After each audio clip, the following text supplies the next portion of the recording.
Shalom Bapak Ibu Saudara yang dikasih oleh Tuhan. Saat ini kita ingin membahas tentang kasih tidak cemburu. Tapi kenapa Allah pencemburu?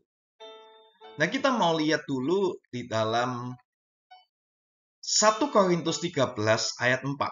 Dikatakan di situ, kasih itu sabar, kasih itu murah hati. Ia tidak cemburu, ia tidak memegahkan diri dan tidak sombong. Kita semua tahu bahwa Allah itu kasih. Kalau Allah itu kasih, berarti menurut ayat di atas, Allah tidak pencemburu. Jadi, Allah yang kasih itu seharusnya tidak cemburu. Tapi kalau kita melihat di Keluaran 20 ayat 5, dikatakan, sebab aku Tuhan Allahmu adalah Allah yang cemburu.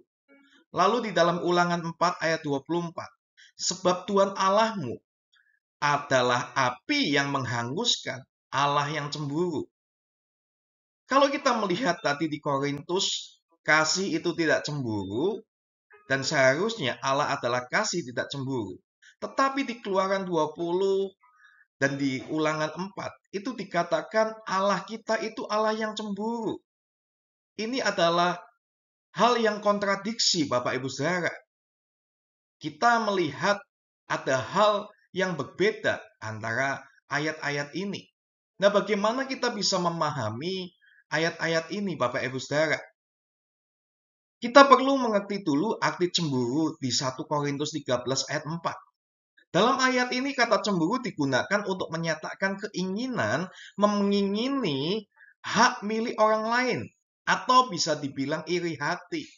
Jadi cemburu di sini di 1 Korintus ini bicara tentang cemburu yang mengingini hak milik orang lain atau iri hati.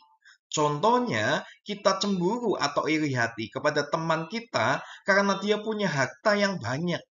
Kecemburuan ini adalah dosa yang akan menuntun kita kepada dosa-dosa lainnya. Seharusnya kita ikut bersuka cita jika melihat teman kita berhasil. Tetapi ada banyak orang yang mungkin melihat tetangganya punya harta yang banyak. Lalu karena dia mengingini harta seperti tetangganya itu, akhirnya rasa cemburu itu muncul dan mengakibatkan dosa yang lain. Yaitu karena dia ingin juga punya harta seperti itu, dia akhirnya korupsi. Atau dia bahkan mungkin akhirnya mencuri demi mengingini harta yang sama. Atau harta seperti tetangganya, Bapak Ibu Saudara. Inilah arti cemburu di dalam 1 Korintus 13 ayat 4 ini, Bapak Ibu Saudara.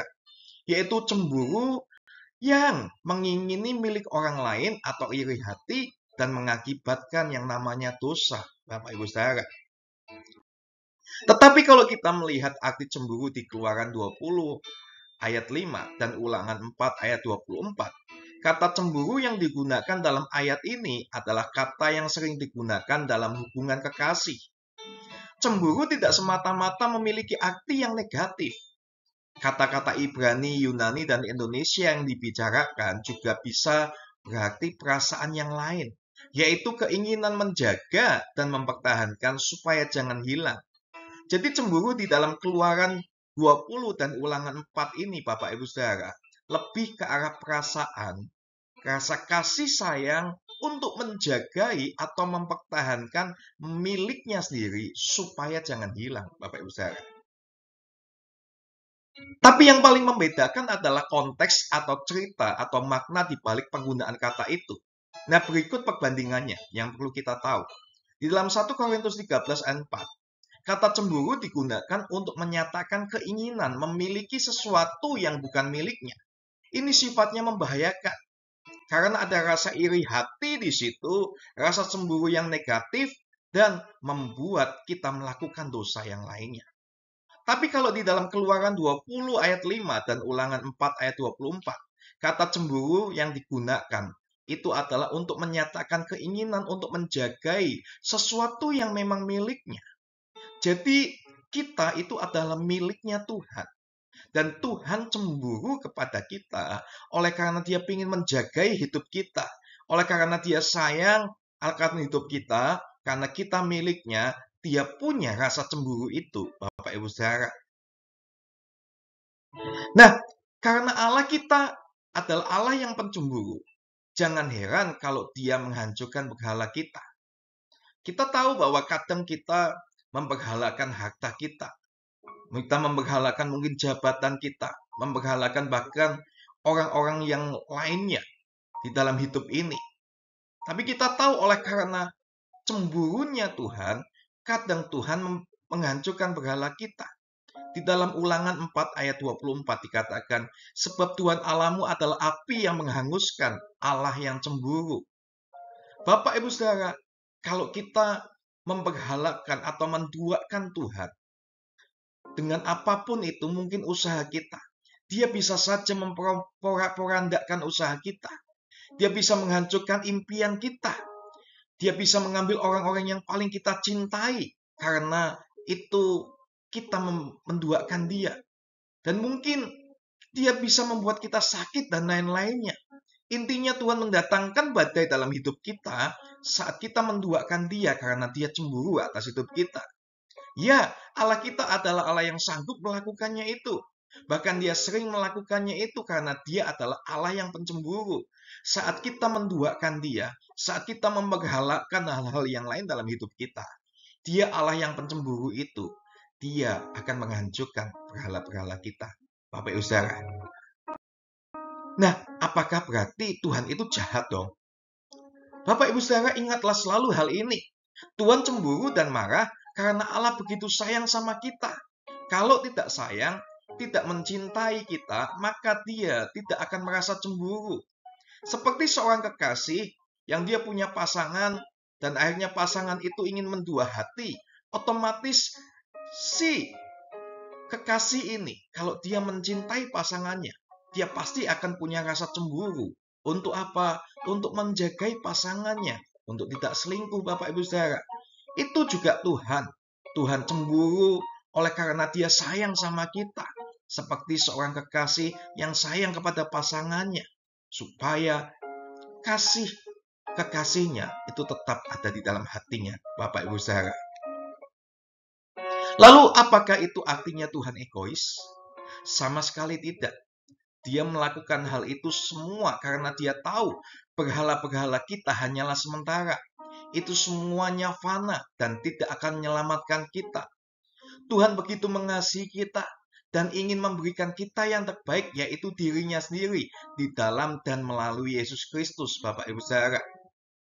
Tapi masalah terbesarnya adalah kita tidak tahu tentang masa depan kita, sehingga kita selalu mencurigai kebaikan Tuhan. Sama seperti anak kecil yang dilarang makan permen banyak-banyak karena tidak baik untuk kesehatannya. Padahal larangan itu adalah untuk kebaikan si anak.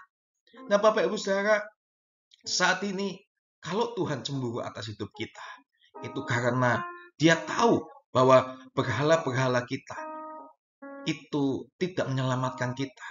Karena dia adalah pribadi yang sayang sama kita, Bapak Ibu Saudara. Dia pribadi yang ingin kita tahu bahwa dia itu sayang sama kita, Bapak Ibu Saudara. Jadi sebenarnya kecemburuan Tuhan itu memiliki tujuan ilahi kepada setiap manusia. Yaitu yang pertama sebagai bentuk kasih sayangnya kepada kita, Bapak Ibu Saudara. Karena dia begitu sayangnya pada kita. Dia cemburu kalau kita punya berhala yang lain. Karena berhala itu tidak menyelamatkan kita. Karena dialah yang menyelamatkan kita, Bapak Ibu Saudara. Dan yang kedua, dia tahu masa depan kita akan hancur kalau kita tidak berbalik hati kepadanya. Karena dia tahu kalau kita tidak balik kepada dia, Bapak Ibu Saudara, kita tidak akan mendapatkan keselamatan itu. Tapi kita saat ini perlu mengerti bahwa Tuhan cemburu oleh karena sayangnya bagi kita. Dan yang ketiga, karena Tuhan ingin kita setia, Bapak Ibu Saudara. Tuhan menginginkan bahwa kita setia untuk kita semakin mencintai Tuhan. Bapak Ibu Saudara, percayalah kalau saat ini mungkin kita punya berhala-berhala dan akhirnya kecemburuan ilahi Tuhan itu tertumpah atas hidup kita. Kita mengalami sesuatu oleh karena Tuhan cemburu atas hidup kita. Percayalah karena itu bentuk kasih sayang Tuhan. Karena dia tahu masa depan kita. Karena dia ingin kita setia. Dan karena Tuhan menyiapkan sesuatu yang baik atas hidup kita, Bapak Ibu Saudara. Mari saat ini kita tahu bahwa kecemburuan Tuhan itu rasa sayangnya bagi kita.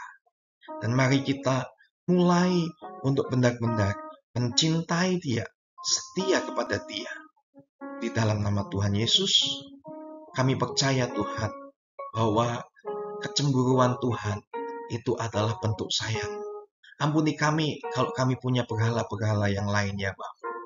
Dan biar saat ini Tuhan, kami mau meresponi cinta kasih Tuhan. Dan kami mau setia kepada Tuhan ya Bapa. Makasih ya Tuhan, di dalam nama Tuhan Yesus. Haleluya. Amin.